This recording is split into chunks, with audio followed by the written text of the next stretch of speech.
السلام علیکم ورحمۃ اللہ۔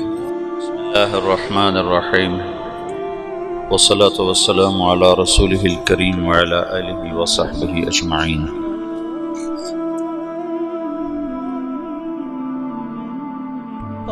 اس امت کو اللہ تعالیٰ نے دعوت الی اللہ کے لیے منتخب فرمایا۔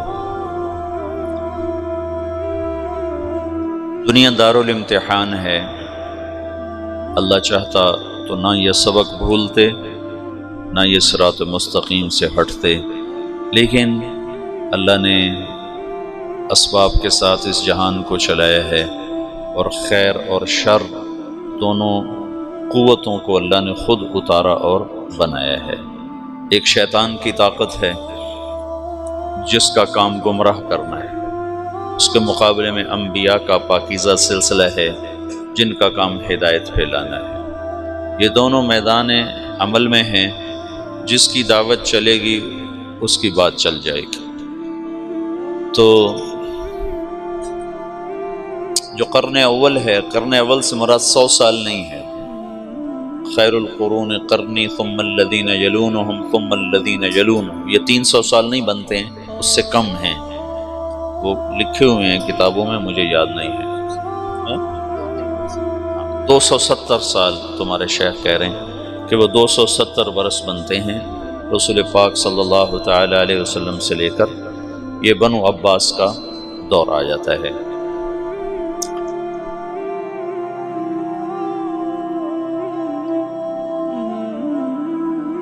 اللہ چاہتے تو ایسی فضائی نہ بنتی، لیکن امتحان ہے نا، لیبلوکم ایکم احسن عملا۔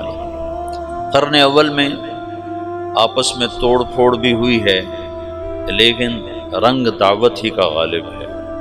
یہ جو عقبہ بن نافع رضی اللہ تعالی عنہ نے وہ الجزائر کا مغرب کا سمندر جا کر گھوڑے ڈال دیے اور پھر وہاں سے واپس ہوئے اور بسکرہ میں شہید ہوئے، یہ یزید کا زمانہ ہے۔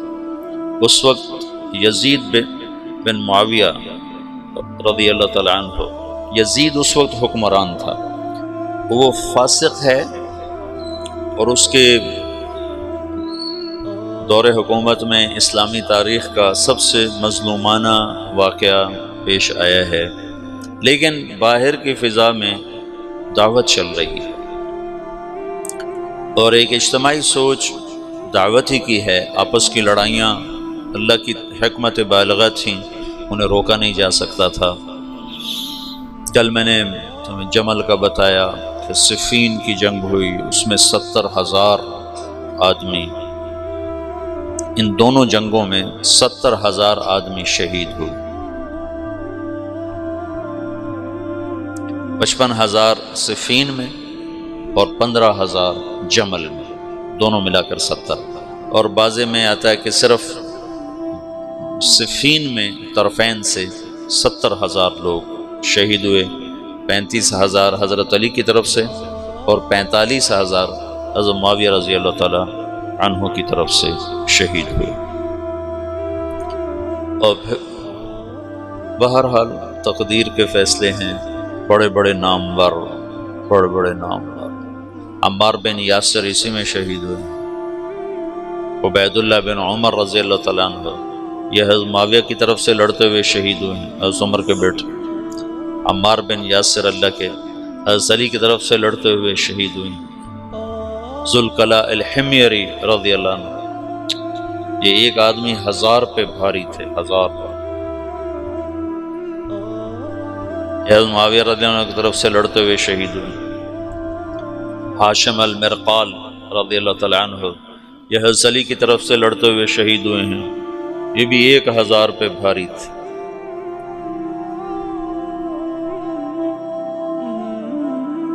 پھر حضرت حسین رضی اللہ تعالیٰ عنہ کا حسن رضی اللہ تعالیٰ عنہ نے خلافت حضرت معاویہ کے حق میں دستبردار ہو گیا۔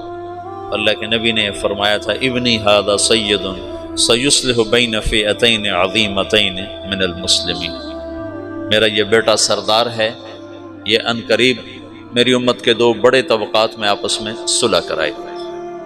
حسن رضی اللہ عنہ بہت جہاں دیدہ بڑے صاحب فراست، انہوں نے دیکھ لیا تھا کہ عراق میں وفا نہیں، بے وفا لوگ، غدار لوگ، وعدے سے پھر جانے والے لوگ، تو انہوں نے دیکھ لیا تھا کہ انہوں نے میرے باپ کے ساتھ وفا نہیں کی، میرے ساتھ کیا وفا کریں۔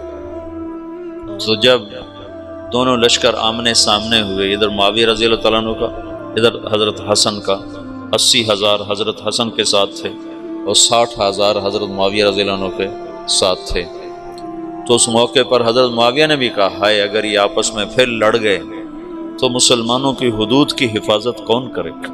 من للثغور۔ تو اللہ کی تکوینی حکمتیں تھیں، طرفین میں کوئی بھی لڑنا نہیں چاہتا تھا، لیکن ہوا، یہ سب کچھ ہوا، اللہ کی قدرت سے ہوا۔ اس میں بھی ہزاروں سبق ہیں، حکمتیں ہیں، رحمتیں ہیں۔ ایک شخص نے خواب دیکھا کہ جنت میں خیمے لگے ہوئے بڑا خوبصورت، تو وہ پوچھتا ہے یہ کن کے خیمے ہیں؟ تو فرشتہ کہتا وہ ذوالکلا حمیر اور ان کے ساتھیوں کے، جو جنگ صفین میں معاویہ رضی اللہ عنہ کی طرف شہید ہوئے، کئی ان کے۔ تو وہ پوچھتا ہے تو علی کے ساتھی کدھر ہیں؟ کہ ان کا مقام بہت بلند ہے، وہ اوپر کے درجات ہیں، اوپر کے درجات۔ عمر بن عبدالعزیز رحمۃ اللہ علیہ نے خواب دیکھا کہ وہ حرم میں ہیں اور حرم بیت اللہ کے اندر سے آواز آتی ہے علی بن ابی طالب کو اندر بلایا جائے، اور معاویہ بن ابی سفیان کو اندر بلایا جائے۔ تو دونوں حضرات اندر گئے تو حضرت علی باہر نکلے، قضا لی ربی ورب الکعبہ، رب کعبہ کی قسم اللہ نے میرے حق میں فیصلہ دے دیا کہ میں حق پر ہوں۔ وہ تو ویسے ہی سارے اہل سنت والجماعت کا عقیدہ ہے کہ حضرت علی حق پر ہیں۔ اس کے پیچھے پیچھے حضرت معاویہ نکلے، وہ کہہ رہے تھے وغفر لی ربی ورب الکعبہ، رب کعبہ کی قسم میرے رب نے میری بخشش فرما دی۔ تو اصحابی کا نجوم بأیہم اقتدیتم اہتدیتم، اور اللہ اللہ فی اصحابی لا تتخذوہم من غرضا من بعدی فمن احبہم فبحبی احبہم ومن ابغضہم فببغضی ابغضہم۔ یہ اللہ کے نبی کا فرمان ہے، ہم ان کے بارے میں سکوت، تو سب رضی اللہ عنہ، اللہ ان سے راضی ہے۔ تمام صحابہ کے بارے میں ایک آیت ہے، قول فیصل ہے، قول فیصل ہے، وَكُلًّا وَعَدَ اللَّهُ الْحُسْنَى، وَكُلًّا وَعَدَ اللَّهُ الْحُسْنَى، میرا وعدہ ہے میرے نبی کہ تیرے تمام صحابہ کے لیے حسنہ ہو گئی، تیرے تمام صحابہ کے لیے حسنہ۔ ٹھیک ہے، اب ایک آیت اور جوڑو تو حسنہ کا مطلب سامنے آ جائے گا۔ ان الذین سبقت لهم من الحسنى اولئک عنها مبعدون لا يسمعون حسیسها وهم فيما اشتهت انفسهم خالدون لا يحزنهم الفزع الاکبر وتتلقاهم الملائکہ هذا یومکم الذی کنتم توعدون۔ یہ حسنہ کی تفسیر خود قرآن میں آ گئی کہ جن کے لیے تیرا رب حسنہ کا فیصلہ کر چکا ہے وہ جہنم سے بڑی دور ہوں گے، اتنی دور ہوں گے کہ جہنم کی آواز ہی نہیں سن سکیں، اس کا سانس ہی نہیں سن سکیں، اس کی آہٹ ہی نہیں سن سکیں، اور اپنی نعمتوں میں مزے میں ہوں گے ہمیشہ کے لیے، اور اس دن کا خوفناک عالم انہیں خوف اور غم میں مبتلا نہیں ہونے دے گا، بلکہ وہ اپنے مزے میں ہوں گے، اور فرشتے ان کا استقبال کریں گے۔ تو یہ تمام صحابہ 4 حصوں میں تقسیم ہے۔ پہلی صف مہاجرین، دوسری صف انصار، تیسری صف صلح حدیبیہ سے پہلے ایمان لانے والے، چوتھی صف صلح حدیبیہ سے فتح مکہ تک ایمان لانے والے۔ یہ 4 صفیں ہیں، اور یہ چاروں کے درجات مختلف ہیں، اور قرآن نے 2 بنائی ہیں، دو بنائی ہیں۔ لا یستوی منکم من انفق من قبل الفتح وقاتل اولئک اعظم درجة من الذین انفقوا من بعد وقاتلوا وکلا وعد اللہ الحسنى۔ تو بعض لوگ فتح سے مراد حدیبیہ لیتے ہیں اور بعض حضرات فتح مکہ لیتے ہیں کہ اللہ تعالیٰ فرما رہے ہیں میرے محبوب فتح پر ایمان لانے والے اور اس سے پہلے ایمان لانے والے برابر نہیں ہو سکتے۔ تو چونکہ صلح حدیبیہ کو بھی انا فتحنا لک فتحا مبینا کہا ہے اللہ تعالیٰ نے، تو بعض یہ فرماتے ہیں کہ یہ حدیبیہ سے پہلے ہیں اور حدیبیہ کے بعد، اور بعض مفسرین فرماتے ہیں کہ یہ فتح مکہ سے پہلے اور فتح مکہ پر ایمان لانے والوں سے لے کر آخر تک۔ تو یہ تقسیم تو اللہ نے بھی کی ہے کہ سب کے مقامات برابر نہیں ہیں، اور خلافت 30 سال چلنی تھی، اس کے بعد نہیں چلنی تھی۔ الخلافت بعدی 30 سنۃ، خلافت میرے بعد 30 سال۔ تو پھر کیا ہوگا؟ ثم یکون ملکا ورحمہ، پھر بادشاہت ہوگی رحمت والی۔ پھر کیا ہوگا؟ ثم یکون ملکا عضوضا، پھر ہوگا ایک دوسرے کو کاٹ کھانے والا ملک، اور قتل و غارت و سفک دماء اور ظلم و ستم والا ملک ہوگا۔ حضرت حسن کی نے جس دن جب یہ 2 لشکر آمنے سامنے ہوئے تو حضرت حسن نے کہا میں نہیں لڑتا، میں صلح کرتا۔ تو حضرت حسین نے خود آ کر حضرت حسن پہ وہ چڑھائی کی، ان کو تارے دکھا دی۔ انہوں نے کہا بھائی انہوں نے تیرے باپ کے ساتھ وفا نہیں کی، تیرے بھائی کے ساتھ کہاں سے وفا کریں گے، میں جو کر رہا ہوں ٹھیک کر رہا ہوں۔ اور اللہ کے نبی کا فرمان سچا ہو رہا ہے کہ یہ میرا بیٹا 2 فریق میں صلح کرائے گا۔ اور لوگوں نے کہا مسود المسلمین، مسلمانوں کے چہرے سیاہ کرنے والا، تو انہوں نے کہا انا مبید المسلمین، میں مسلمانوں کے چہرے سفید کرنے والا، کہ میں نے تلواروں کو نیام میں ڈال دیا، آپس میں ٹکرانے کی بجائے دشمن کے آگے کر دیا۔ خلافت ختم ہو گئی 30 سال پر، اب بادشاہت آنی ہے۔ بادشاہت کسی بھی بڑے سے بڑے صحابی کو یہاں بٹھایا جاتا تو بادشاہت چلنی تھی، خلافت علی منہاج النبوہ نہیں چلنی تھی، اس کے 30 سال پورے ہو چکے تھے۔ تو اب بادشاہ ہونا کسی بھی بڑے درجے کے صحابی کی شان کے خلاف تھا، اس کے لیے 4تھی صف کا آدمی ہونا ضروری ہے، اور 4تھی صف میں معاویہ بن ابی سفیان سے بہتر ایک بھی نہیں ہے حکومت کے لیے۔ بادشاہت بڑے پہلی صف کے صحابہ کو زیبا نہیں ہے، دوسری صف کے صحابہ کو زیبا نہیں ہے، تیسری صف کے صحابہ کے لیے بادشاہ کا نام آنا نامناسب ہے۔ اب ملک کا جو لفظ آنا چاہیے وہ 4تھی صف کے لوگوں پر آنا چاہیے جو فتح مکہ پر ایمان لائے۔ تو معاویہ رضی اللہ عنہ فتح مکہ پر ایمان لانے والوں میں ہیں، اگرچہ کہتے ہیں کہ وہ پہلے لائے تھے لیکن چھپایا ہوا تھا، لیکن اسی اسلام کو معتبر مانا جاتا ہے جس پر اس کا اظہار ہوتا ہے، اظہار ہوتا ہے۔ تو اظہار فتح مکہ پر تھا، یہ فتح مکہ پر ایمان لائے ہیں، اور یہ بنو امیہ میں سے ہیں جو کہ بنو ہاشم کے بعد دوسرے نمبر کا وجاہت والا خاندان ہے۔ پہلا نمبر عرب میں تمام قبائل انسانیت میں بنو ہاشم کا ہے۔ ان اللہ تخیر القبائل فاختار العرب ثم تخیر العرب فاختار مضر ثم تخیر مضر فاختار قریش ثم تخیر قریش فاختار ہاشم ثم تخیر ہاشم فاختارن۔ تو بنو ہاشم سب سے اعلیٰ درجے کا خاندان تھا۔ بنو ہاشم کے بعد سب سے عالی مرتبہ خاندان بنو امیہ تھا۔ بنو امیہ کے بعد بنو مخزوم تھے، بنو مخزوم۔ تو مرتبے میں بنو امیہ کے ٹکر کا آدمی کوئی نہیں، بنو ہاشم کے لیے حکومت کا فیصلہ کوئی نہیں۔ جب حضرت حسن کا انتقال ہونے لگا تو انہیں حضرت حسین کو فرمایا بھائی میں ایک بات سمجھ چکا ہوں، اللہ نے ہمیں نبوت دی ہے، اب حکومت کبھی نہیں دے گا، ہمارے خاندان میں حکومت نہیں آ سکتی، میرے بعد عراق والے تمہیں ورغلائیں گے کہ آؤ ہم تیرے ہاتھ پر بیعت کرتے ہیں، یاد رکھنا انہوں نے تیرے باپ سے غداری کی، تیرے بھائی سے غداری کی، تجھ سے بھی غداری کریں گے۔ بنو ہاشم کے 4 آدمی 4 نہیں 3، حضرت علی، حضرت حسن اور امین الرشید، 3 آدمی خلفاء بنے ہیں صرف اسلامی تاریخ۔ بنو عباس بھی بنو ہاشم ہیں اور اس میں 35 خلفاء اوپر نیچے انہوں نے حکومت کی ہے، کبھی برائے نام، کبھی حقیقت کے ساتھ۔ ان 35 میں ایک خلیفہ ایسا نہیں جس کی ماں بھی ہاشمی ہو۔ باپ تو ہاشمی ہے، یہ سارے ابو جعفر کی اولاد ہیں۔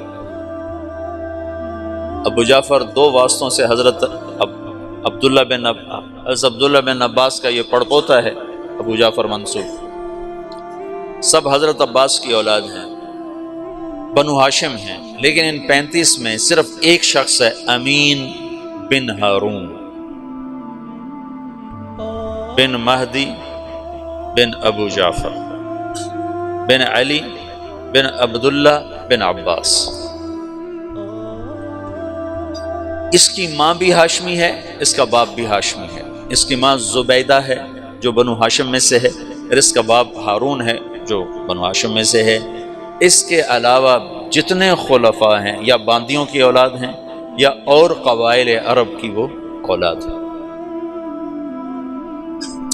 اور اوپر تک جاؤ، خود عبداللہ بن عباس، ان کی ماں ہاشمی نہیں ہے، ان کی ماں ہاشمی نہیں ہے۔ ام فضل الہلالیہ وہ بنو ہلال میں سے ہے، بنو ہاشم میں سے نہیں ہے۔ ہاشمی النسل طرفین، نجیب الطرفین جن کو کہا جاتا ہے، یا علی یا حسن یا امین، اور ان تینوں کی حکومت اللہ نے نہیں چلنے تھی۔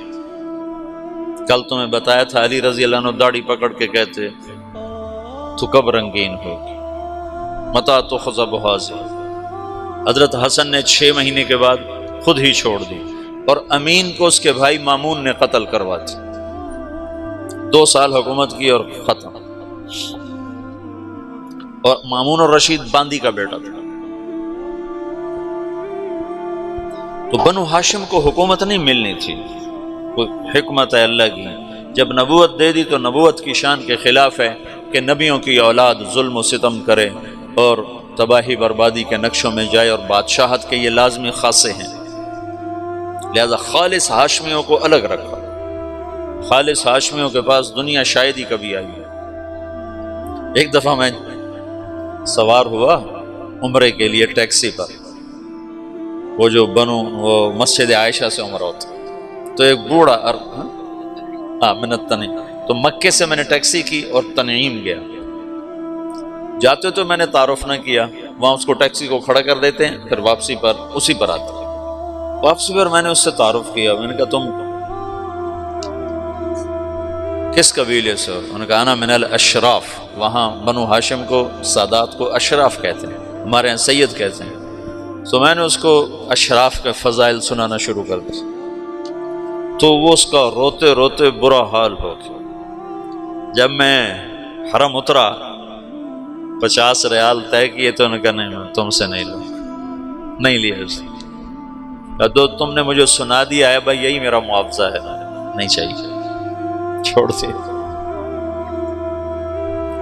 ایک دفعہ میں رات کو بیت اللہ کا طواف کر رہا تھا، بہت تھوڑا رش تھا، تو اس وقت حجر اسود کے سامنے جو زمزم کا کنواں تھا، اس کی نشانی کے طور پر ایسے گول پتھر، ایک گول نشان اوپر ہوتا تھا جسے پتہ چلتا تھا کہ یہاں نیچے زمزم کا کنواں ہے۔ وہاں ایک بوڑھا قرآن پڑھ رہا تھا نماز میں، صحیح۔ میں اس کے قریب سے گزروں طواف کرتے ہوئے نا، تو اس کی آواز میرے کان میں پڑی، تو بڑی دلکش آواز، عمر 70-80 سال کے درمیان، لیکن قرآن اتنا خوبصورت پڑھ رہا تھا کہ میرا دل کھنچا اس کی طرف۔ تو میں طواف ختم کرنے کے بعد اس کے قریب جا کے میں نے نفل شروع کر دی، تو وہ اس وقت نماز پڑھ کے فارغ بیٹھا، وہ شعر پڑھ رہا تھا، اشعار میں نا اللہ اس کے رسول کی تعریف کے اشعار پڑھ رہا تھا، مجھے اشعار تو یاد نہیں۔ تو جب میں نے کان لگا کے سنے تو اس کے اشعار نے میرے اندر ایسے ہلچل پیدا کر دی، تو پھر میں نہ رہ سکا، میں بابے کے پاس چلا گیا، سلام کیا، میں نے کہا بابا جی شیخ الکریم من أين أنت؟ أنا من موريتانيا. أنا إلى من تنتسب؟ أنا من الأشراف. پھر ٹھیک ہے، تیرا کلام ایسا ہی ہونا چاہیے جو ہلا کے رکھ دو. تو اس پھول کو اللہ تعالیٰ نے صرف مہکنے کے لیے رکھا ہے، مرجھانے کے لیے نہیں. اور جب یہ دنیا میں جائے گا تو مرجھا جائے گا. اب اس میں مہدی آئیں گے آخر میں، از حسن کی اولاد میں، جو بادشاہ نہیں تو مہدی بن کر آئیں گے، ہادی بن کر آئیں گے.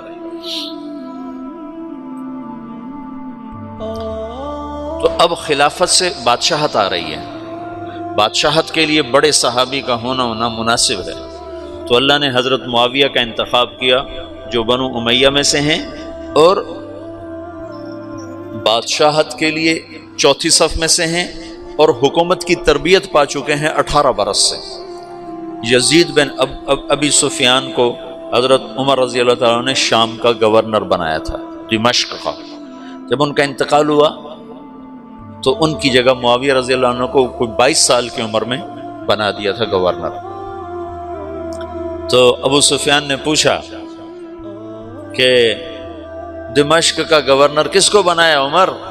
کہا تیرے بیٹے معاویہ کو بنایا. کہا وصلت الرحم وصلک اللہ، وصلت الرحم وصلک اللہ. حضرت عمر کے دور سے حکومت شروع کی، عثمان رضی اللہ عنہ کے دور تک اور علی رضی اللہ عنہ کے دور تک 18 برس حکومت کے سارے راز سمجھ چکے ہیں. پھر اس کے بعد جنگ صفین کے بعد تحکیم کا واقعہ پیش آیا، تو اس کے بعد انہوں نے اپنے آپ کو امیر المومنین کا لقب لے لیا. اور پھر اس کے بعد حضرت حسن نے جب خلافت سے دستبردار ہو گئے تو بلا شرکت پھر ساری اسلامی سلطنت کے امیر المومنین بنے. تو حکومت کا تجربہ پہلے ہو چکا ہے، مزید 19 برس اور 38 سال حکومت کی، 19 سال بطور گورنر اور 19 سال بطور امیر المومنین.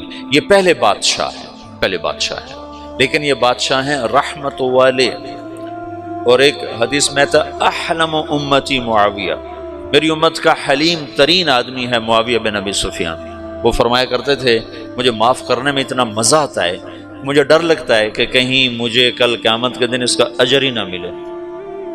تمہیں تو بدلہ لینے میں مزہ آتا ہے، جواب دینے میں مزہ آتا ہے، اور اگلے کو سوئی چبھونے میں مزہ آتا ہے. وہ کہتے مجھے معاف کرنے میں مزہ آتا ہے، اور ایسا مزہ ہے کہ مجھے ڈر لگتا ہے کہیں مجھے اللہ یہ نہ کہہ دے تو اپنے مزے کے لیے کرتا تھا. ان کی بردباری نے، ان کے حلم نے ساری امت کو جوڑ دیا. اور پھر دعوت کی گاڑی چل پڑی، اور پھر روم کی طرف لشکر کشی. یہ شمالی افریقہ میں جو لشکر کشی ہے یہ حضرت عثمان کے دور میں شروع ہوئی، لیکن بعد میں بغاوت ہوئی اور سب فتوحات دوبارہ ہاتھ سے نکل گئی تھیں. پھر دوبارہ حضرت معاویہ رضی اللہ عنہ کے دور میں عقبہ بن نافع رضی اللہ تعالیٰ عنہ کے ذریعے سے ان علاقوں کو دوبارہ لیا گیا. اس میں بر مسلسل بغاوتیں کرتے تھے، مسلسل. پھر یزید کے دور میں جا کر وہ بغاوتیں ختم ہوئیں اور ایک استحکام نصیب ہوا، اور اس میں حضرت عقبہ بن نافع رضی اللہ تعالیٰ عنہ شہید ہوئے.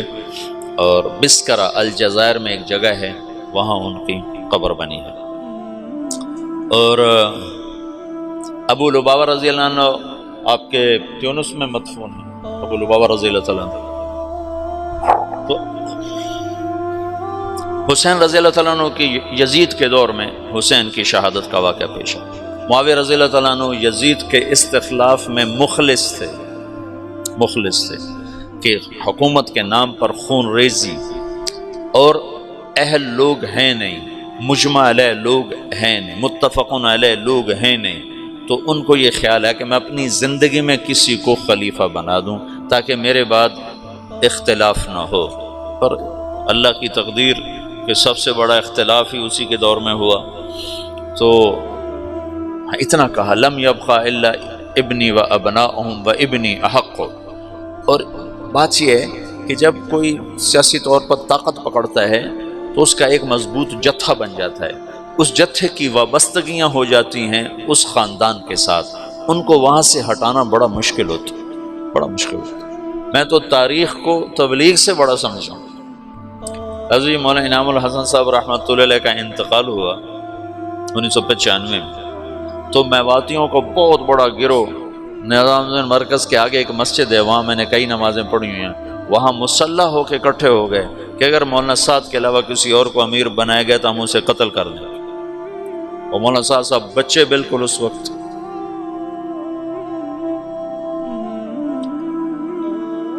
30 سال بھی عمر نہیں تھی اس وقت ان کی،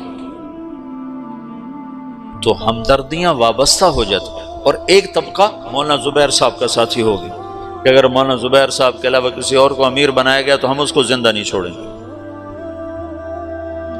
یہ تو مفتی زین العابدین رحمۃ اللہ علیہ کو تبلیغ والے دعا دیں،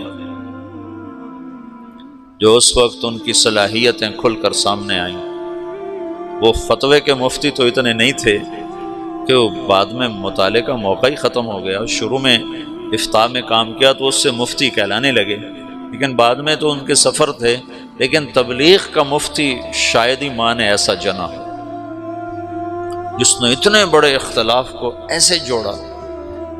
آج کل کے یہ مفتی ہیں نا، یہ ناقل ہیں، ناقل، یہ جتنے تمہارے دارالافتاء میں بیٹھے ہوئے جن کو آپ کہتے ہو مفتی صاحب مفتی صاحب، یہ مفتی نہیں ہیں، یہ ناقل ہیں۔ یہ تو فتویٰ نقل کر کے دے دیتے ہیں، اپنی بصیرت کے ساتھ معاملات کو سلجھانے والے کو مفتی کہتے ہیں۔ مولانا سعید خان صاحب کہتے تھے، 98 میں انتقال ہوا، اس وقت کہتے تھے پاکستان میں 2.5 مفتی ہیں، مفتی احمد علی سن رہے کہتے تھے پاکستان میں 2.5 مفتی ہیں، 2 پورے ہیں 1 آدھا ہے۔ میں نے کہا جی کون ہے؟ کہ بتاؤں گا نہیں، بتاؤں گا۔ مفتی اس کو نہیں کہتے جو بدائے ثنائے سے فتویٰ نقل کر کے دے دے، اور عالمگیری سے اور تمہاری وہ کیا ہے در مختار سے یا ان کتابوں سے تمہیں فتویٰ نقل کر کے دے دے، یہ تو ناقلین ہیں۔ اب تو یہ بے وقوف 1 سال تخصص میں کرنے کے بعد خود اپنا نام کے ساتھ مفتی لکھتا ہے، مفتی طارق جمیل۔ الو کو عبارت پڑھنی نہیں آتی اور خود اپنے نام کے ساتھ مفتی لکھواتا ہے۔ مفتی کا مطلب ہے مفت کی کھانے والا، ویلیاں کھاوانا۔ مفتی اس کو کہتے ہیں جو اپنی بصیرت کے ساتھ مسائل کی گتھیاں سلجھا دے۔ ساری زندگی مفتی صاحب رحمۃ اللہ علیہ کی قدر، اللہ کا شکر ہے تمام اکابر کی قدر دل میں رہی، تو مفتی صاحب کا روب داب جلال اور شاہی ٹھاٹ باٹ ایسے ذرا بود رہتا تھا، بود رہتا تھا، لیکن پہلی دفعہ ان کی عظمت اور ہیبت سامنے آئی جب 95 میں حضرت جی رحمۃ اللہ علیہ کا انتقال ہوا، اور جیسے انہوں نے تبلیغ والوں کو سنبھالا، مفتی صاحب نہ ہوتے تو نظام الدین میں پھڈا پڑ جاتا اور رائمنڈ والے نظام الدین سے الگ ہو چکے ہوتے۔ اس بندے نے ایسے جوڑ اصل مفتی ہونے کا حق ادا کیا، وہ زین العابدین کے نام کا حق ادا کیا۔ تو میں اس سے یزید کے استخلاف کو سمجھا کہ معاویہ رضی اللہ عنہ بے بس تھے، کہ سیاسی وابستگیاں اور محبتیں خاندانوں کے ساتھ وابستہ ہو جاتی ہیں، شورائی نظام نہیں چل سکنا تھا، یہ ایک طبعی چیز ہے، یہ ہو جانا تھا۔ بیرم خان ہندوستان میں بہت بڑا نام ہے، بیرم خان ابراہیم خان خانہ کا والد تھا، اور بڑا عظیم انسان گزرا ہے، اللہ اس کی بخشش کرے، بڑا عظیم انسان تھا۔ مغل خاندان کے لیے اس کی بڑی خدمات ہیں۔ ہمایوں مر گیا تو اکبر 12 برس کا تھا، کل 12 برس 12 برس کے بچے کا سر اتار کے تخت پہ بیٹھنا کیا مشکل تھا بیرم خان کے لیے، کہ ساری فوج بیرم خان کے ہاتھ میں تھی، لیکن اس نے اکبر کو تخت پر بٹھایا اور خود اس کا نوکر بن کے زندگی گزاری، اور جب تک وہ پروان نہیں چڑھا اس پر چھاؤں کر کے کھڑا رہا۔ یہ جذبات وابستہ، اللہ کا نظام ہے، جب وہ کسی کو بادشاہی دیتا ہے تو پھر اس کے مطابق وہ نظام چلا دیتا ہے۔ تو معاویہ رضی اللہ عنہ نے یزید کا استخلاف کیا، اس میں ابو بکر کے بیٹے عبد الرحمن اور عبداللہ بن عمر اور عبداللہ بن زبیر اور حسین بن علی رضی اللہ تعالی عنہم، ان لوگوں نے شدید مخالفت کی۔ بہرحال میں صرف تمہیں اس سے تاریخ سے گزارنا چاہتا ہوں، میں اصل دعوت کا پس منظر بتا رہا ہوں کہ دعوت کتنا عظیم کام ہے، کتنے اتار چڑھاؤ آئے، اور اللہ نے اس امت کو اپنے اصل منصب پر کسی نہ کسی درجے میں باقی رکھا، اور آج پھر دوبارہ لوٹا دیا ہے، لوٹ پیچھے کی طرف اے گردش ایام تو۔ آہا غزل اس نے چھیڑی مجھے ساز دینا، ذرا عمر رفتہ کو آواز دینا۔ یہ عمر رفتہ جو پیچھے بیت گئی، یہ وہ آواز ہے، یہ آواز کہن ہے، شراب کہن پھر پلا ساقیا، وہی جام گردش میں لا ساقیا۔ یہ وہی قرن اول کا ہیرا ہے دعوت، جس کو مولانا الیاس کے ذریعے سے اللہ تعالیٰ نے زندہ فرمایا۔ اس کے سامنے ہر محنت چھوٹی پڑتی جائے گی، چھوٹی پڑتی جائے گی، چھوٹی پڑتی جائے گی۔ اس محنت میں لگنے والوں کے درجے قیامت کے دن تم بڑے بلند دیکھو گے۔ دیکھنے میں وہ نہ اکابر میں ہوں گے نہ اصاغر میں ہوں گے تمہاری نظروں میں، لیکن وہ قیامت کے دن دیکھو گے کہ بڑے بڑے مشائخ بھی ان کے آگے تمہیں چھوٹے نظر آئیں گے، کہ کہاں سارے عالم کو سامنے رکھ کر محنت کرنا، قدم اٹھانا، کہاں صرف ایک ذات کو سامنے رکھ کر محنت کرنا، زمین آسمان کا فرق۔ تو یزید کے استخلاف میں حسین رضی اللہ عنہ کی شہادت کا واقعہ پیش ہے۔ یزید کے بارے میں ایک گروہ ہے جو اس کو کافر کہتا ہے، یہ بھی غلط ہے۔ ایک گروہ اہل سنت والجماعت سے خارج ہو چکا ہے، وہ یزید کو رضی اللہ عنہ کہتا ہے اور امیر المومنین کہتا ہے، اور انتہائی خرافات واہیات الفاظ استعمال کرتا ہے اس کی برات کے لیے۔ اس قدر اس کی برات میں آگے جاتے ہیں کہ اہل بیت کی شان میں کمی آتی ہے۔ اہل بیت تو ہمارا سرمایہ، اہل بیت تو ہمارے ایمان کا، ان سے محبت نہ کرنا ایمان کی کمی ہے، ان سے محبت کرنا ایمان کا حصہ ہے۔ اللہم انی احبہما فاحبب من احبہما۔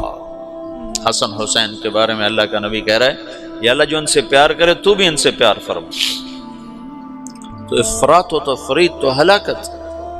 ایک اس کو امیر المومنین بنانے کے چکر میں پڑ گیا، یہ بھی صراط مستقیم سے ہٹے ہوئے لوگ، اور ایک ان کو اس کو کافر بنانے پہ لگ گیا، یہ بھی صراط مستقیم سے ہٹے ہوئے لوگ ہیں۔ وہ فاسق تھا، ظالم تھا، سفاک تھا، اس کا معاملہ اللہ کے سپرد ہے۔ یہ واقعہ پیش آنا تھا، اور اللہ کی تقدیر تھی حضرت حسین کے لیے یہ شہادت عظمیٰ، یہ مقام لکھا جانا تھا۔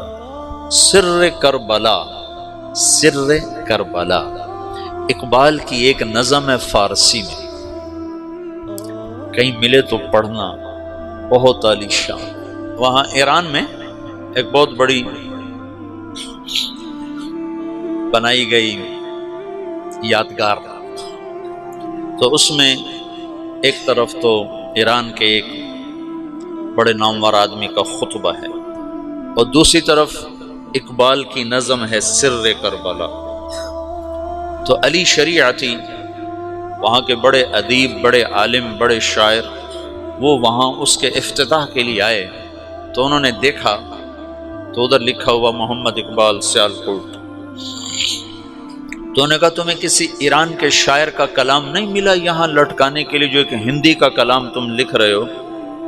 تو وہاں کی مجلس شورا نے کہا کوئی کلام اس کی ٹکر کا لا کے دکھا دو تو اس کو اتار کے اس کا لگا دیں، کوئی کلام لا کے دکھا دیں۔ سر کربلا تو 35-36 اشعار ہیں، کمال۔ تو اہل بیت کے لیے ایک منقبت، ایک فضیلت، ایک شہادت، ایک اللہ کی طرف سے مقدر تھا، اس نے ہونا تھا، وہ ہو گیا، لیکن میں دراڑ پڑ گئی۔ پھر بنو امیہ کے خلاف ایک نظام چلا اندر ہی اندر، لیکن اللہ نے اہل بیت کو اس میں سے نکال دیا۔ لوگوں نے محمد بن حنفیہ کے ہاتھ پر بیعت فرمائی، جو حضرت علی کی دوسری بیگم سے اولاد ہیں، حضرت فاطمہ کی اولاد نہیں ہے۔ 132 ہجری تک بنو امیہ کی حکومت ہے، 132 ہجری تک وحدت کلمہ ہے، اور عربیت غالب ہے، عجمیت قریب بھی نہیں ہے، عربیت کی سادگی ہے، اور عربیت کی صفات ہیں، ظلم و ستم موجود ہے لیکن اس پہ چھاپ عربیت ہے۔ 132 ہجری میں پہلی دفعہ وحدت کلمہ ٹوٹ کے پھر ٹوٹ گئی، ٹوٹتی تو کئی دفعہ رہی لیکن جڑ جاتی تھی۔ پہلا حکمران بنو امیہ کا مروان اور آخری بھی مروان الحمار، بڑا صفات والا آدمی۔ حمار کہتے تھے جفا کشی کی وجہ سے، اگر اس کو تھوڑی سی سنبھلی ہوئی سلطنت ملتی تو شاید وہ اور کئی سو سال بنو امیہ کے جھنڈے گاڑ دیتا، اور مردے کو ہاتھ میں لے کر کون زندہ کر سکتا ہے؟ اس وقت بنو امیہ مر چکے تھے، ہشام کے بعد زوال شروع ہو گیا تھا۔ تو 132 ہجری میں بنو عباس حکمران آ گئے، اور عبداللہ الصفاح یہ پہلا خلیفہ بنا۔ تو جب خطبے کے لیے کھڑا ہوا نا تو اس کے ہاتھ سے ڈنڈا گر گیا، عصا، تو اس کا رنگ فق ہو گیا۔ اس نے اس سے فال لی کہ یہ تو ہمارا امر، ہماری حکومت شاید نہیں چل سکے گی، کہ ہاتھ سے عصا گر گیا۔ تو ایک بدو کھڑا ہوا، اس نے کہا مسافر منزل پر پہنچنے کے بعد اپنے عصا کو رکھ دیا کرتا ہے۔ اس نے فوراً اس کی فال کو ادھر بدل دیا، ان کا مسافر منزل پہ پہنچنے کے بعد اپنے عصا کو رکھ دیا کرتا ہے۔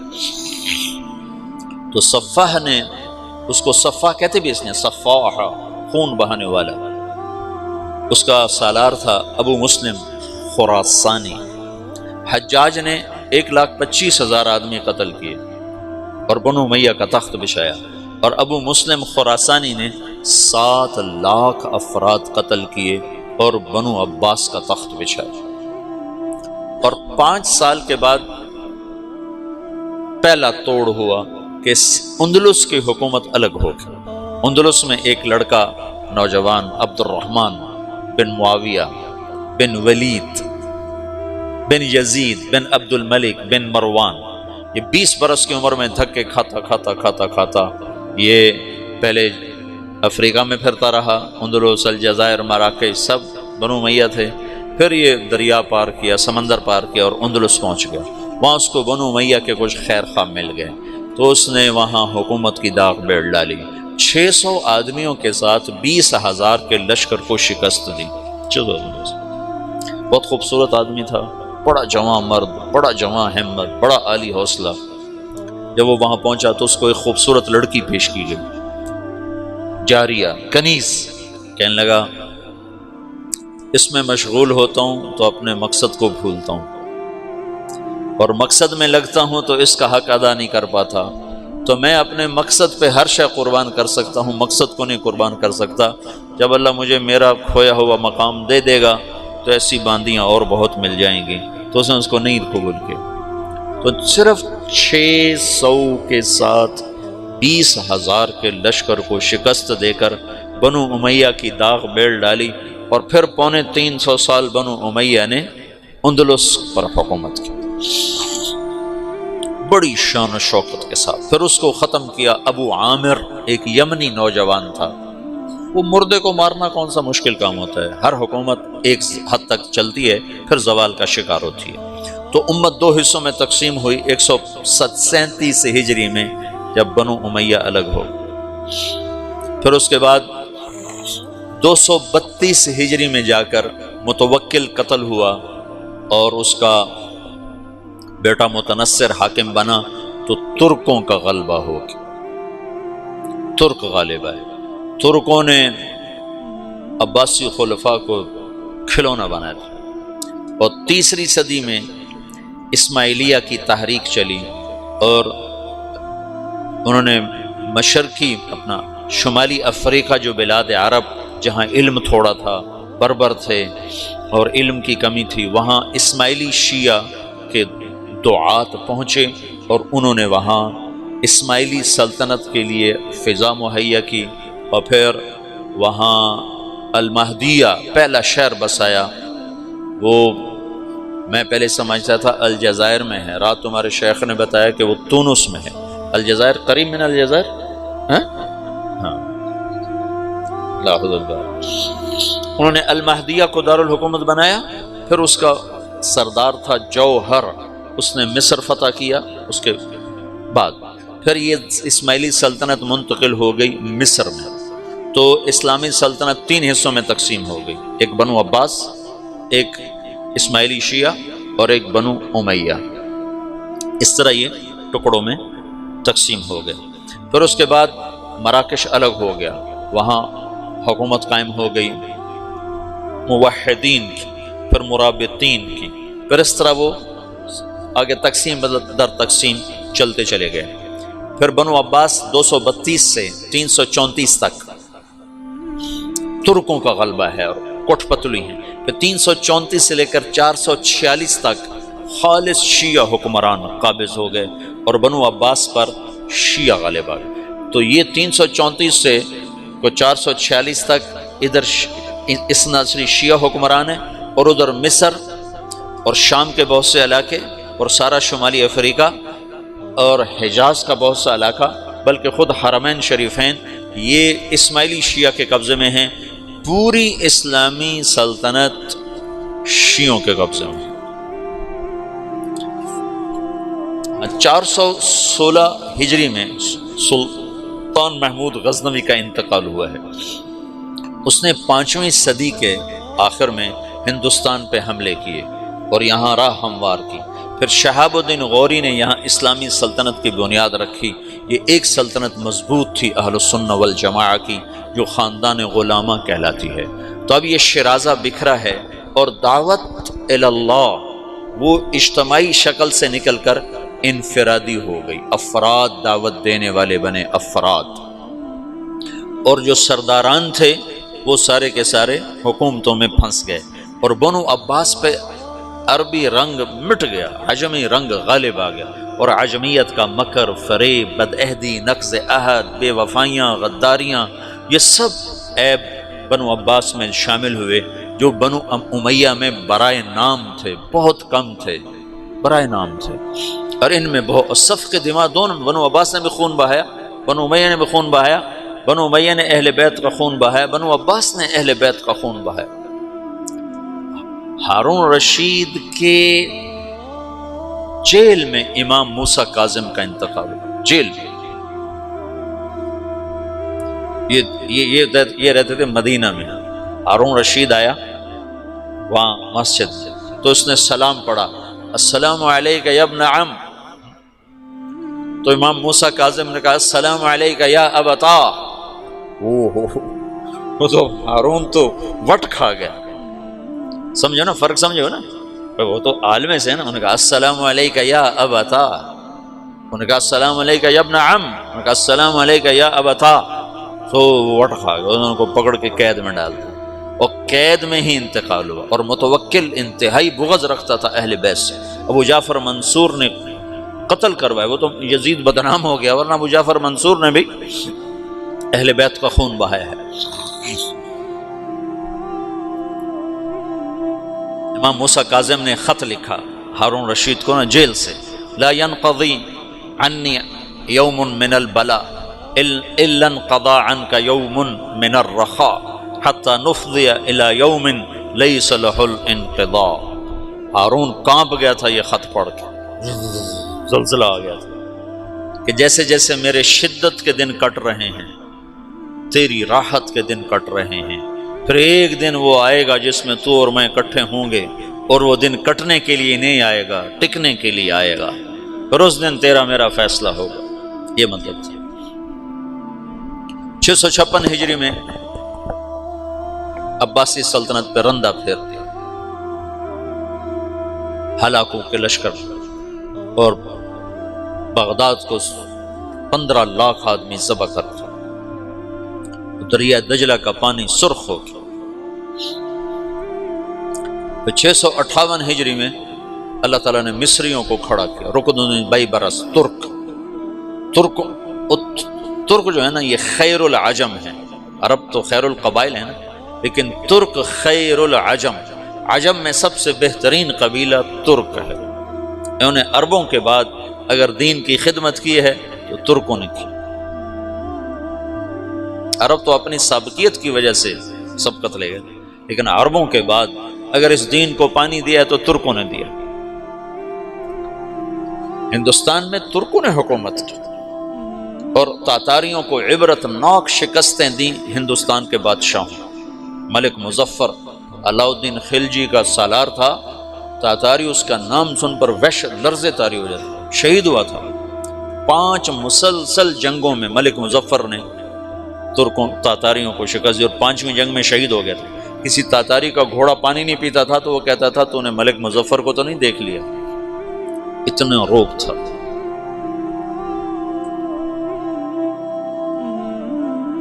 اور محمد تغلق کا غیاث الدین بلبن کا بیٹا محمد، یہ ملتان کا حاکم تھا، یہ بھی تاتاریوں کے ساتھ جنگ میں شہید ہوا تھا، لیکن اس کا بھی ایسا روب چھایا تھا تاتاریوں پر کہ کئی سال تک اس کی دہشت ان پر طاری رہی تھی۔ تو ایک ہندوستان خطہ ہے جس میں چنگیزیوں کو مسلمانوں نے مار کے بھگایا، اور وہ سب اتراک تھے۔ یہ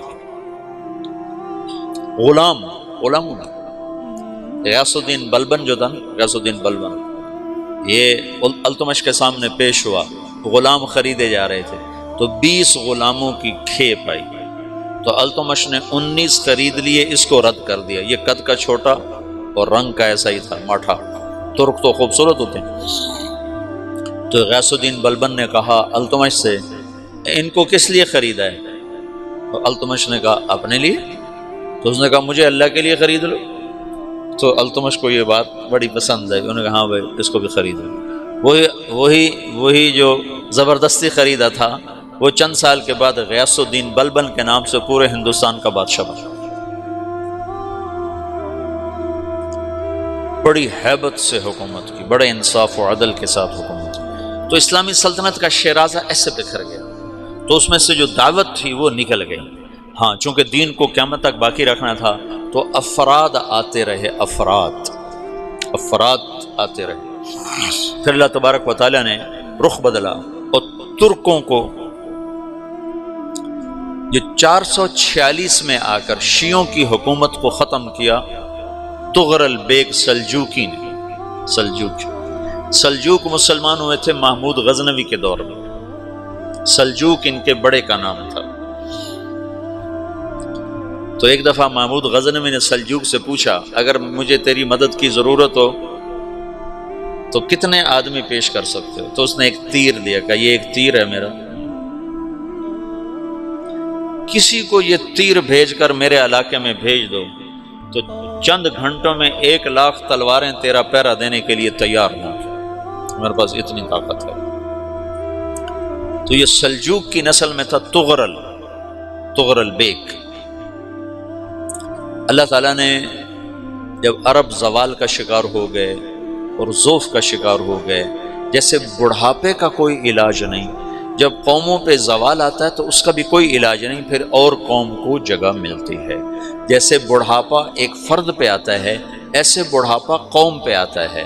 قوم کا بڑھاپا جوانی میں نہیں لوٹ سکتا، جیسے فرد کا بڑھاپا جوانی کی طرف نہیں لوٹ سکتا، قوم کا بڑھاپا جوانی کی طرف نہیں لوٹ سکتا، کوئی علاج نہیں، نئی نسل کا آنا ہی علاج ہے۔ تو عرب دھل چکے تھے، 600 سال بہت ہوتے ہیں حکومت کو، اپنی صفات گم کر چکے تھے، اب نئے خون کی ضرورت تھی۔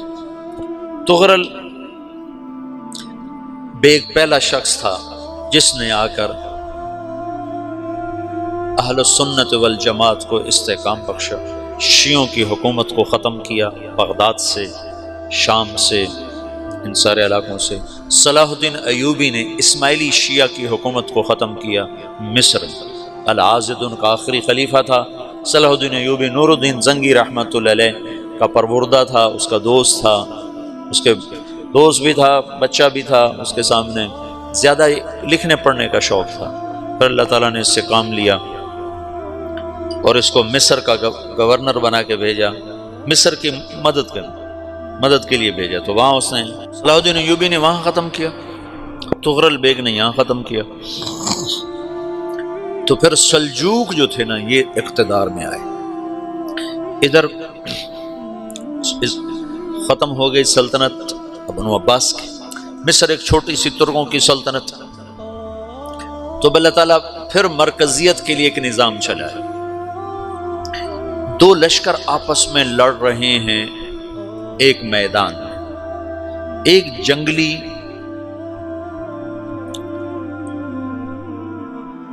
بدوؤں کا قافلہ، جنگل کے لوگ اپنے قبیلے کو لے کر، ایک جنگلی قبیلہ اپنے سردار کے ساتھ نقل مکانی کر رہا ہے ایک جگہ سے دوسری جگہ.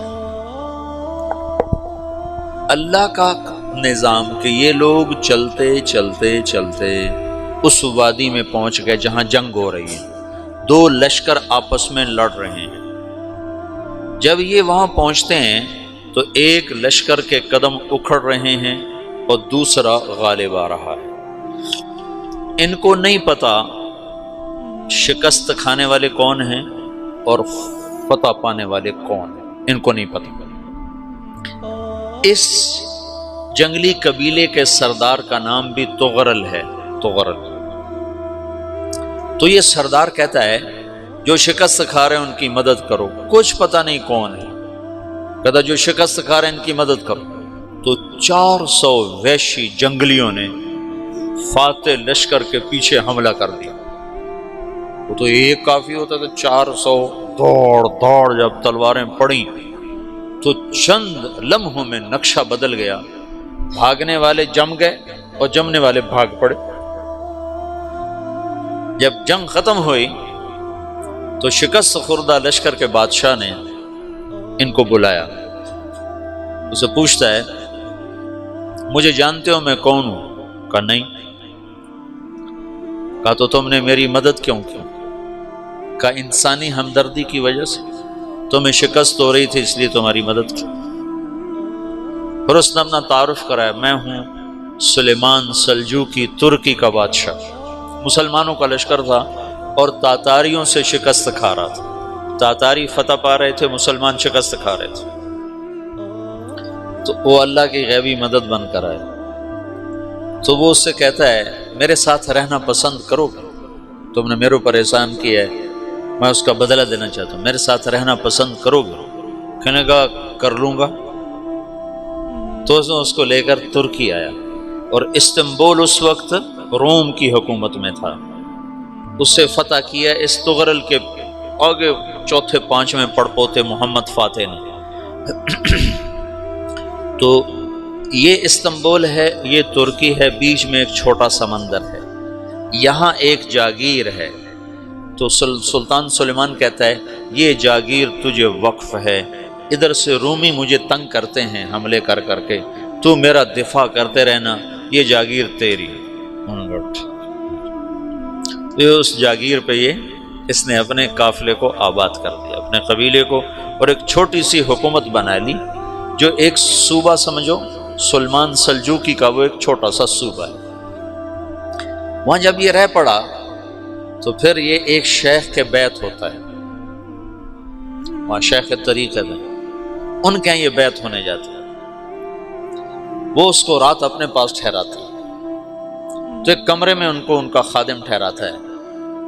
یہ جب کمرے میں جاتا ہے تو سامنے دیوار میں طاقچے پر قرآن پڑا ہوا ہے.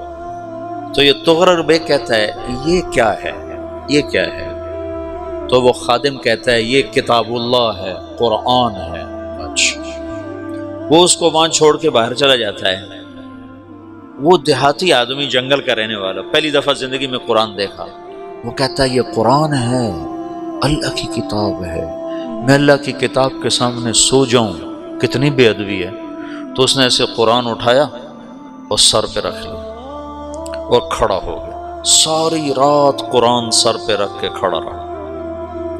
رات کے پچھلے پہر اس کو خواب آیا. کھڑے کھڑے اس نے دیکھا کہ اس کی پشت سے ایک چاند نکلا اور شیخ کی بیٹی کے سینے میں جا کے اتر گیا. پھر اس لڑکی کے سینے سے ایک درخت نکلا جو پھیلتے پھیلتے پھیلتے 3 بر اعظم پہ چھا گیا، افریقہ پر، یورپ پر، ایشیا پر. پھر اس کی آنکھ کھل گئی. وہ کھڑا ہوا ہے تو اس نے صبح یہ خواب اپنے شیخ کو سنایا. تو انہوں نے اپنی بیٹی اس کے نکاح میں دے دی. اس بیٹی سے ایک بچہ پیدا ہوا، تغرل بیگ نے اس کا نام رکھا عثمان، عثمانی ترک نام سنو، جو میں نے کل بتایا تھا کہ 1924 میں وہ خلافت ختم ہوئی۔ تو ایک بیٹا پیدا ہوا عثمان، عثمان نے پھر ایک نئی اسلامی حکومت کی بنیاد رکھی جو 1924 تک چلتی رہی، کوئی 800 سال یہ حکومت چلی۔ تو حکومت کا شیرازہ بکھرا لیکن پھر جڑ جاتا تھا، اور وہ قرن اول والا جوڑ کبھی نہ پیدا ہوا، ٹکڑے بن گئے۔ ان ٹکڑوں میں اللہ لوگ پیدا کرتا رہا جو دعوت دیتے رہے، دعوت زندہ رہی۔ جو تربیت کا نظام تصوف کے ساتھ تھا اب وہ تبلیغ کے ساتھ۔ میں 1991 میں گیا تھا گجرانوالے جماعت، تو ایک لڑکا ملا بنو کا، 4تھے سال میں تھا، کہنے لگا میں 3 چلے لگا کے مدرسے میں آیا، مدرسے میں آنے کے بعد میرا ذہن تصوف کا بن گیا۔ تو ایک دفعہ میں نے حضرت تھانوی رحمۃ اللہ علیہ کو خواب میں دیکھا، تو انہوں نے ارشاد فرمایا بیٹا تصوف ہمارے دور کی چیز تھی، اب تبلیغ کا زمانہ ہے، ہمارا دور چلا گیا، اب تبلیغ کا دور۔ یہ جو اجتماعی عمل ہے تبلیغ کا، یہ شیخ کامل کی صحبت ہے۔ میں نے یہ قاری طیب صاحب رحمۃ اللہ علیہ کا مضمون پڑھا تھا کہ تربیت کے 4 راستے ہیں: شیخ کامل کی صحبت، اور اچھا دوست جو کمیاں بتائے، اپنا محاسبہ، اور اپنے دشمنوں کی بات سننا۔ یہ 4 چیزیں تربیت کا ذریعہ ہیں۔ تو یہ چاروں چیزیں تبلیغ میں موجود ہیں، یا تو کوئی نہ کوئی اس میں بڑے بڑے لوگ چھپے ہوئے چل رہے ہوتے ہیں، وہ نہ ہو تو 15-20 مسلمانوں کا اجتماعی طور پر خیر میں لگنا شیخ کامل کے قائم مقام ہے۔ اور پھر یہ آپس میں مذاکرے کرتے ہیں تو اس سے ایک دوسرے کی کمیاں سامنے آتی ہیں، تو اچھا دوست بھی ہو گیا۔ پھر ان کے دشمن بھی بڑے ہیں، وہ ان کی کمیاں بتاتے ہیں، تو وہ اگر سنیں تو اس سے بھی تربیت ہو سکتی۔ اگر تم اس طرح بیان میں بیٹھو کہ یہ 5000 کا مجمع ایک شیخ کامل ہے، یہ 100 آدمیوں کا مجمع ایک شیخ کامل ہے، تم تعلیم میں اس طرح بیٹھو کہ یہ 15 آدمیوں کا حلقہ تعلیم ایک شیخ کامل ہے، تو تمہیں وہی فائدہ ہوگا جو ایک شیخ کی صحبت سے ہوتا ہے۔ میں نے بڑے بڑے مشائخ کو دیکھا، کوئی بیان نہیں فرماتے تھے، چپ بیٹھتے تھے، چپ، خاموش، لیکن ان کے فیوز منتقل ہوتے۔ مولانا خامہ صاحب رحمۃ اللہ علیہ کئی دفعہ ان کی صحبت میں حاضری ہوئی، ایک لفظ نہیں بول رہے ہیں۔ اور مولانا انعام الحسن صاحب رحمۃ اللہ علیہ 2 مہینے میں مستقل ان کی صحبت میں نظام الدین میں رہا، ایک لفظ نہیں بولتے تھے، بس ایسے بیٹھے، ہم بھی بیٹھے رہتے ہیں۔ لیکن جب کوئی بیان کرنے بیٹھتا ہے تو پھر تمہارا ذہن بن جاتا ہے بیان ہو رہا ہے، آگے بیان ہوتا ہے بالکل ٹھنڈا، تو لہذا تم یا سو جاتے ہو یا اٹھ جاتے ہو۔ تو تم بیان کو اور ہدایات کو اور تعلیم کو اس عنوان سے لو کہ شیخ کامل ہے۔ اچھا، یہ میں نے ان سے بات کی اور میں چلا گیا اسلام آباد کے اجتماع پر، اپنی دعوت خود سامنے آ گئی، الخیل واللیل والبیداء تعرفنی الضرب والقرطاس، کہ الطعن والضرب والقرطاس والقلم۔ وہ متنبی کے غلام نے کہا کدھر بھاگتے ہو؟ این انت من قولک الخیل واللیل والبیداء تعرفنی، کہ قتلتنی قاتلک اللہ، اور واپس آ کے لڑا اور مر گیا۔ وہ میں جب پہنچا اسلام آباد کے اجتماع پر تو مجھے یاد آ گیا کہ میں نے کہا تھا شیخ کامل، میں نے کہا ابھی مارے گئے، اب تو بیٹھنا پڑے گا شیخ کامل، کبھی نہیں بیٹھا۔ مولانا سعید خان صاحب کے بعد کوئی نہیں بیٹھا، تو میں بیٹھ گیا۔ عصر کے بعد ایک عام بھائی بیان کر رہے تھے، بابر صاحب رائمنڈ کے مقیم بیان کر رہے تھے، میں عصر سے مغرب مسلسل بیٹھا اس تصور کے ساتھ کہ میں یہ جو 40-50 ہزار کا مجمع ہے یہ ایک شیخ کامل ہے۔ اب یقین مانو میں پورے فائدے کے ساتھ بیان سے اٹھا، میرا سینہ کھل چکا تھا۔ پھر مغرب کے بعد مولانا جمیل صاحب کا بیان تھا، امام جو ہیں، ان کا بیان بالکل سیدھا سادہ پنجابی لہجے میں اردو بول رہے تھے، لیکن میں 1 گھنٹہ بیٹھا، پورا استفادہ ہوا۔ پھر ظہر کے بعد میرا معمول سو جانے کا ہے، میں ظہر کے بعد جاگتا ہوں، سو جاتا ہوں، لیکن ظہر کے بعد مولوی فہیم صاحب کا بیان تھا 2.25 گھنٹے، 2.25 گھنٹے، میں اس کو اگر بطور بیان بیٹھتا تو میں 2.25 منٹ بھی نہ بیٹھ سکتا، میں 2.25 گھنٹے ایسے بیٹھا رہا اس تصور میں کہ میں ایک شیخ کامل کی صحبت میں ہوں۔ مجھے اتنی نورانیت محسوس ہوئی، اتنا مجھے نفع ہوا کہ میرا 1 منٹ کے لیے جی نہیں چاہا کہ بیان ختم ہو جائے اور ہم اٹھیں۔ تو گھڑی پہ نظر ہوتی کب ختم ہوگا کب ختم ہوگا۔ شیخ کامل کی صحبت ہے اجتماعی عمل، شیخ کامل کی صحبت ہے، تربیت کا یہ نظام ہے۔ تو پہلے جو مشائخ تھے وہ ایسے نہیں بیٹھتے تھے۔ شیخ الاسلام بہاؤالدین زکریا کے میں سیرت پڑھی، کان کثیر السیاحہ، کثیر السیاحہ، تمام مشائخ ایسے تھے۔ اور یہ شیخ الاسلام تو عجب کوئی مشائخ میں سے تھے جو سہروردی سلسلے والے، ان کو اللہ نے اتنا رزق دیا تھا کہ جب ان کا انتقال ہوا تو ان کے ایک ایک بیٹے کو 10 ارب روپیہ آیا تھا، 10 ارب روپیہ، 7 لاکھ دینار فی کس، 10 ارب روپیہ بنتا، اور باقی جائیداد الگ، اور ان کے جو اپنی زندگی میں خرچ تھے وہ الگ۔ وہ مبلغین کی جماعتیں انڈونیشیا تک انہوں نے اپنی جماعتیں روانہ فرمائیں تبلیغ کے لیے، اور سارے بر صغیر میں، ملائیشیا میں، سری لنکا میں۔ اور ایک عجب ان کی سیرت میں پڑی بات، جس ملک میں بھیجنا ہوتا تھا اس کی زبان ان مبلغین کو سمجھاتے تھے اور ان کو سکھاتے تھے، پھر ان کو بہت سا پیسہ دیتے تھے کہ تمہیں سوال نہ کرنا پڑے، بچاؤ۔ تو دعوت کا کام شخصیات میں آ گیا، بادشاہوں نے چھوڑ دیا، شخصیات۔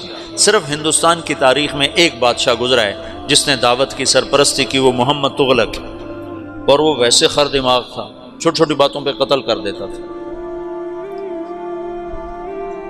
تو اس کی وہ چیز گہنا گئی، یعنی ماند پڑ گئی۔